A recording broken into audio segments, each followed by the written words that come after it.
Good morning and welcome to Therapy on the Couch. I hope that you are well this Monday morning.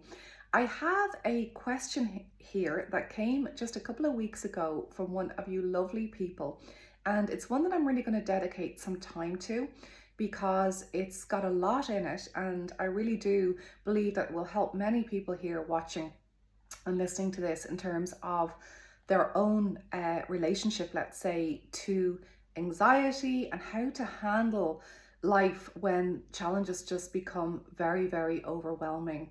Before I do that though, let's start off the week with a lovely meditation to bring your gorgeous self into the week with a positive and loving, compassionate mindset. So if you're ready, take the time to just slow things down before we begin. If you could, close your eyes, allow your shoulders to drop back and down. Feel the expanse in your chest. Feel your 2 feet on the ground and allow everything to slow down. Starting the week with the intention of being mindfully compassionate to yourself and others.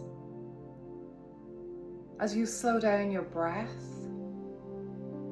you slow down your mind.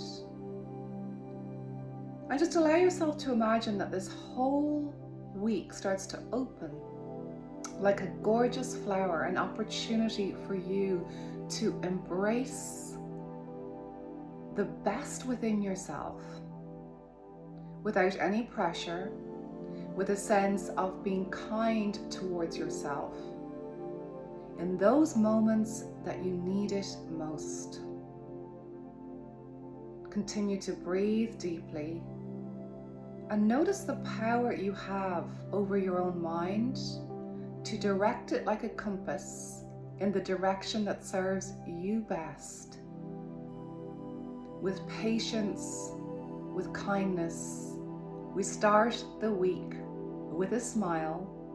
Keep this smile, share this smile. Take a huge, beautiful deep breath.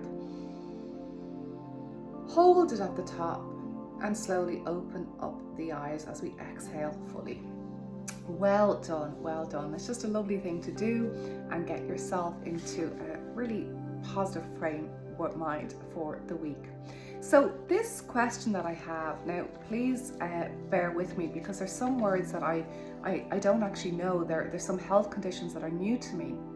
So if I mispronounce them, please, just allow me to do that. I'm doing my best here, and I have looked it up, but there's an awful lot in this email. So I'm going to read it and then I'm going to go through it.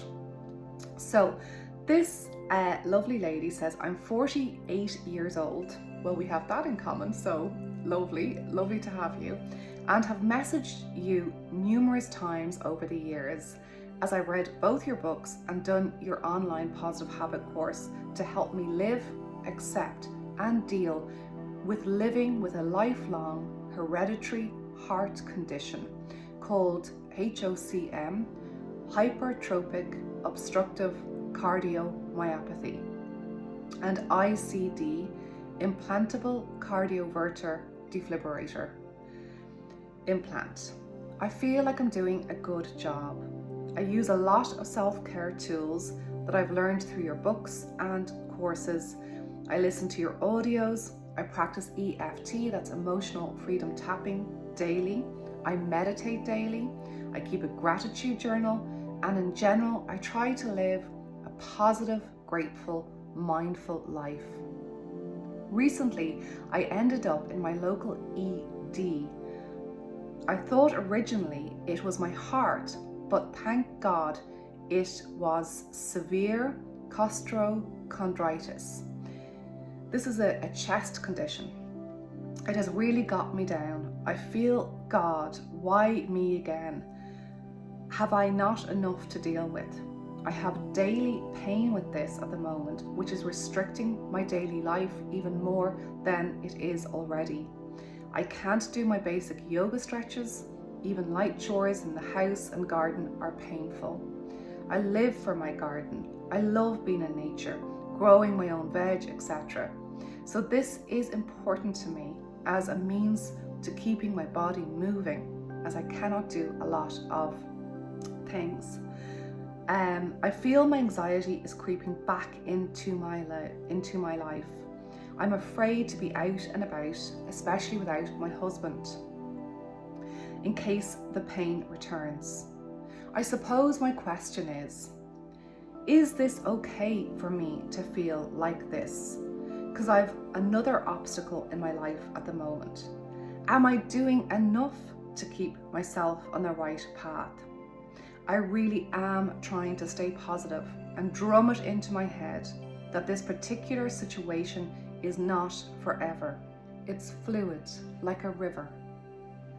It'll flow away, but some days I just feel so low and withdrawn. Is this anxiety?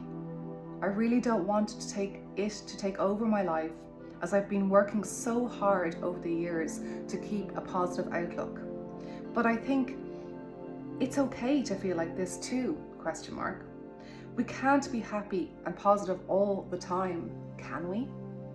I actually feel better after typing all of this.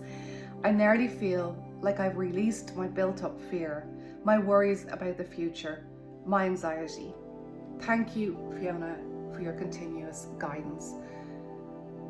Now, I really wanted to read the full email because I think context is so important, and the more context we have, the better. So this lady has really taken the time to go into the detail that we need here to help her, that I need to help her to the best of my ability. And what's interesting as you're listening to that, I'm sure that you will feel a sense of empathy and compassion arising for her. I know I certainly do at many junctures here on the journey of the email.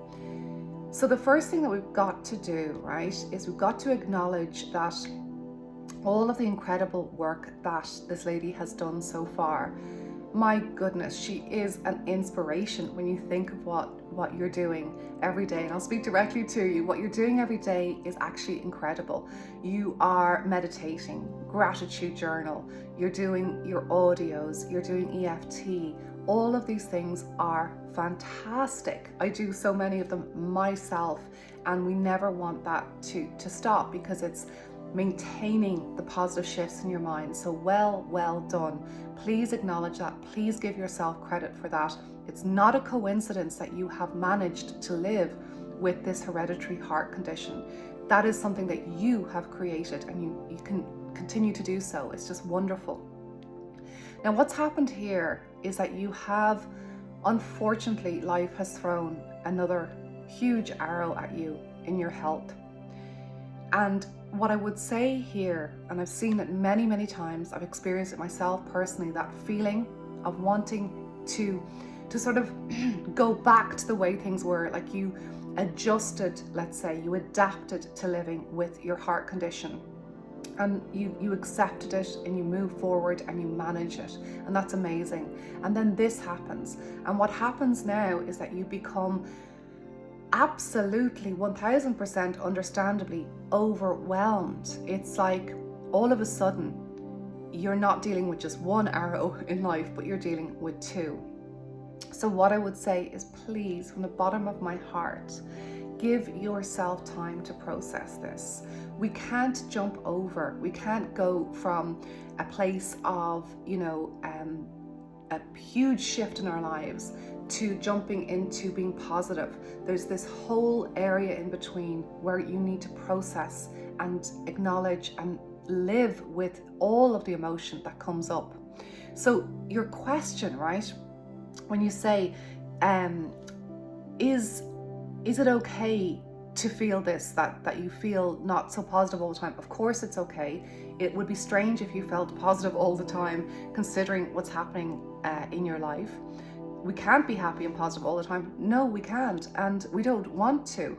It's the yin, it's the yang, it's the moon, it's the sun, it's the laughter, it's the tears. We need them all. So absolutely embrace the emotions that are arising.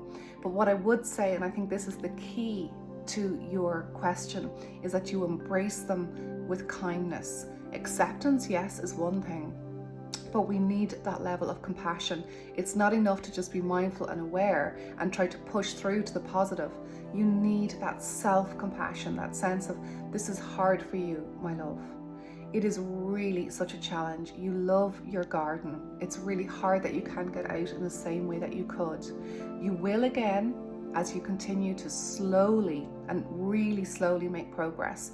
Maybe you can't do a lot of the yoga poses that you once did, but there is going to be ones that you can do, really gentle, simple things, and acknowledging that and staying with that and being really, really kind to yourself in the process. I'm so pleased that you wrote in. I'm so pleased that the typing of it, and quite often, and that's why I encourage anyone watching this to do the same. When you release it from yourself, when you actually share it and you seek help, you immediately start to feel better because you're being proactive. And this is a form of self-compassion, to be proactive. It's the yang compassion. It's that sense of wanting to do something that will help you. So thank you, fellow 48-year-old. I'm with you every step of the way. Thank you for being with me. Thank you for your email. And I do hope that this helps others. Have a wonderful week, keeping all of this in mind. Be kind, be compassionate to yourself, and keep the smile going. Love you lots. Bye.